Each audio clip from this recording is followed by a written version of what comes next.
আশা করি অনেক ভালো আছো। আমিও ভালো আছি, মানে ওই আছি বুঝেছো। এবার উঠলাম তো ঘুম থেকে, অনেকক্ষণ আগে উঠেছি, 1 ঘন্টা আগে হবে। তো বিছানায় শুয়ে শুয়ে এডিটিং ফেডিটিং যা কিছু বাকি ছিল ওগুলো করলাম, করে এইবার আমি বিছানার চাদর ফাদর গোছালাম, তোমরা দেখলে।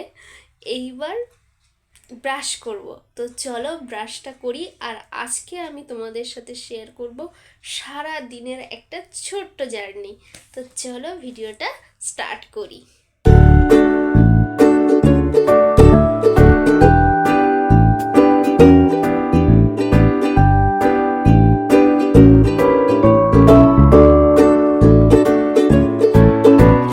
Thousand years later. ব্রাশ তো করা কমপ্লিট হয়ে গেছে, এবার মুখ ধুয়ে নিচ্ছি আর লাস্টে করব ফেস ওয়াশ। তোমরাও কিন্তু সকালে উঠে ফেস ওয়াশ করে নেবে, কারণ সারা রাত ধরে যে অয়েল প্রডিউস হয় সেগুলো কিন্তু সকালে উঠে ফেস ওয়াশ না করলে মুখের কিন্তু খুব প্রবলেম হতে পারে। আর আমি এখানে গুড ভাইবসের কিন্তু ফেস ওয়াশ ইউজ করলাম, তারপরে মুখটা মুছে নিয়ে টোনার অ্যাপ্লাই করে ময়শ্চারাইজার অ্যাপ্লাই করে নিলাম। আর তোমরাও কিন্তু স্টেপগুলো একদম করতে ভুলবে না, তোমরাও প্রত্যেক দিন সকালে আর রাতে কিন্তু স্কিন কেয়ারটা করবে। তারপরে খালি পেটে জল খেয়ে নিলাম। আর দেখো এই বোতলগুলো সব শেষ হয়ে গেছে, জল ভরতে হবে। তার আগে কিন্তু বেসিনে গিয়ে দেখলাম থালা বাসন রাতে পড়ে আছে, আর ধুতে ইচ্ছে করছিল না, সেই জন্য সকালে কিন্তু থালা বাসনগুলো আমাকে ধুয়ে নিতে হলো। আমি কিন্তু বেশিরভাগ টাইমেই রাতেই ধুয়ে রাখি, কিন্তু আজকে সকালে ধুতে হলো। আর এই দেখো ড্রামটাও চলে এসেছিলো, তো জলের ড্রামটা ভাবলাম যে বোতলগুলো খালি আছে যতক্ষণ, ড্রামটাও খুলে জলের বোতলে জলগুলো ভরে নিই।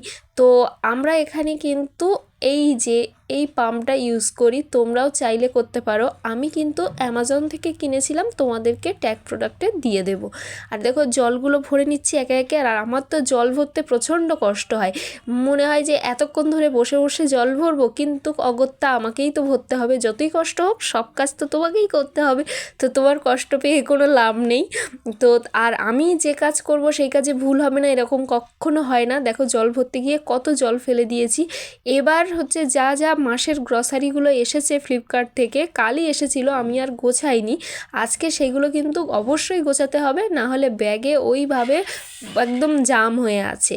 তো সমস্ত বক্সগুলো কিন্তু আমি নিয়ে বসে পড়েছি, গ্রসারি বক্সগুলো। তোমাদেরকে আগেও আমি এই বক্সগুলো লিংক দিয়েছি, তোমরা চাইলে কিন্তু কিনতে পারো, এগুলো খুব কাজে লাগে। তো পরপর আমি যেগুলো আগের বারের গ্রসারি আইটেম যেগুলো বেশি ছিল সেগুলো কিন্তু কন্টেনারে আমি ঢেলে নিচ্ছি, নিয়ে এবারের গ্রসারি আইটেমগুলো কিন্তু এই বক্সে রেখে দেব। তো চলো দেখে নাও যে আমি কি এবারে কেনা হয়েছে। তো ফার্স্টেই দেখো এইটা কিন্তু 9 টাকায় 500 সর্ষের তেল পেয়েছিলাম, তারপরে কমফোর্ট, তারপরে একটা সাদা তেল, একটা সর্ষের তেল। এইবার দেখো ওগুলো কিন্তু সব বক্সে আস্তে আস্তে রেখে দেবো। একটা বিস্কিটের প্যাকেট নিয়েছিলাম, আর বেশিরভাগই এসছে সব মশলাপাতি। দেখো কতগুলো গোটা মশলা, গুঁড়ো বেশি কেনা হয়নি এবারে, ওই কাশ্মীরি লঙ্কার গুঁড়োটাই কেনা হয়েছে। আর প্রচুর কন্টেনার খালি হয়েছে, যেগুলো একটু নোংরা হয়ে গেছে, তাই জল দিয়ে ভিজিয়ে রাখলাম। তারপরে কিন্তু ঘরটা মুছে নিলাম, ঘরটা মুছে নিচ্ছি, কারণ এই গ্রসারি আইটেমগুলো বের করলেই ঘর প্রচণ্ড নোংরা হয়ে যায়, সেই কারণে ঘরটা সকালই মুছে নিয়েছি। আর একদম রেডি শেডি গো হয়ে গেছি।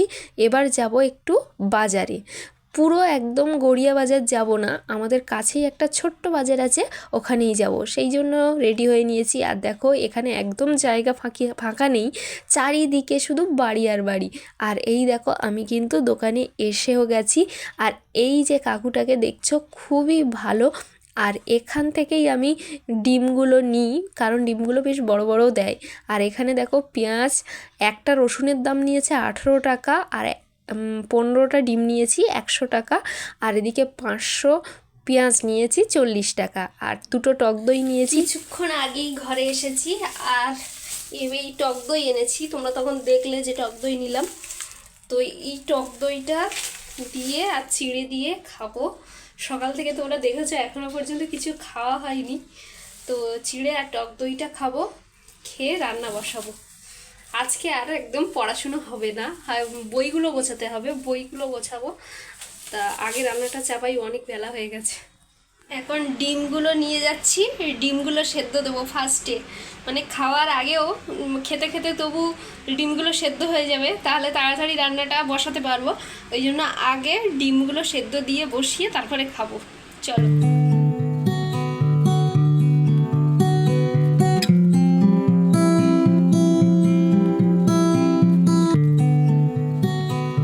এই দেখো চিড়ে নিয়ে নিয়েছি, আর এই চিড়েটাকে এবার বারবার করে 2-3 বার করে ধুয়ে ধুয়ে ধুয়ে ধুয়ে পরিষ্কার করে তারপরে টক দই দিয়ে খাবো। শরীরটা বেশ কয়েকদিন ধরে ভালো না, তোমরা জানোই, আমি ব্লগে বারবার বলছি। তো এটা এবার ধুইয়ে তারপরে যখন খাবো আবার তোমাদের সাথে শেয়ার করব। চিড়েটা বেশ শক্ত বলে একটু ভিজিয়ে রেখে এই কন্টেনারগুলো ততক্ষণে আমি মেজে ধুয়ে নিয়ে কিন্তু উড় করে দিয়েছি, ততক্ষণে জল সরে যাবে আর আমি ততক্ষণে খেতে পারবো। ওই জন্য চিড়েটা ভিজিয়ে রাখতে রাখতে এই কাজটা কমপ্লিট করে নিলাম। দেখো চিড়ে ধুয়ে নিয়েছি, জল ঝরিয়ে নিয়ে তার সাথে দই দিয়ে এবার মেখে নিচ্ছি।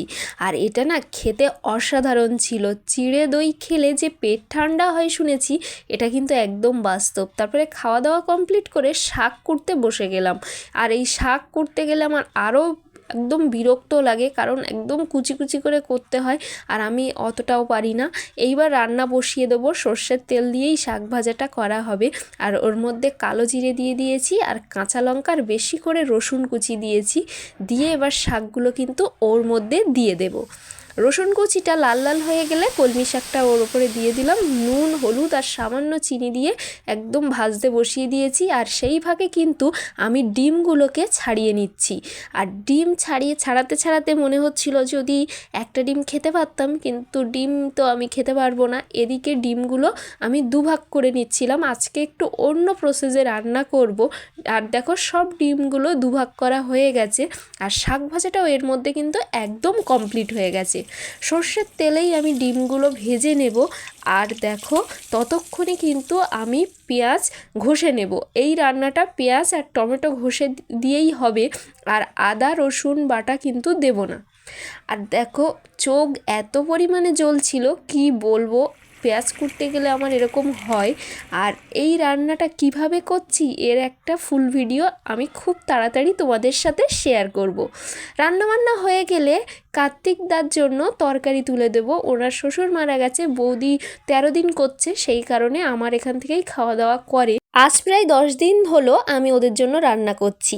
তো প্রথমে তো আমি ডিমের তরকারি দিয়ে দিলাম, তারপরে শাক ভাজা, আর দিলাম কার্তিকদা খুব ভালো লেবু খেতে ভালোবাসে, সেই কারণে লেবু দিয়েছি। আর সমস্ত কিছু খুব সুন্দর করে প্যাক করে নিয়েছি। আর কার্তিকদা নিচে এসে দাঁড়িয়ে আছে, সেই কারণে প্লাস্টিকে ভরে এবার নিচেই যাব, দাদা আছে ওখানে দাঁড়িয়ে, তরকারিটা দিয়ে আসবো। হচ্ছে না আমার উপরে, আমি দেরি করে খাবার দিচ্ছি। আরে একটা ওভেনে না আমার কষ্ট। দাদা চলে যাওয়ার পরে ওপরে এসে বসে পড়েছি বই খাতা গোছাতে। বেশ অনেক দিন ধরে বই খাতাগুলো ঝাঁপ হয়ে আছে, পড়ছি আর পাশে রেখে দিচ্ছি। এবার ফাইনালি বই খাতাগুলো গোছানোর পালা। 2000 years later. বই খাতা গুছিয়ে স্নান সেরে পুজো দিয়ে খাওয়া দাওয়া করে একটু রেস্ট নিয়েছিলাম। তখন আর ভিডিও করতে ইচ্ছে করছিল না, একেবারে রেডি শেডি হয়ে বেরিয়ে তোমাদের সাথে আবারও কথা বলছি।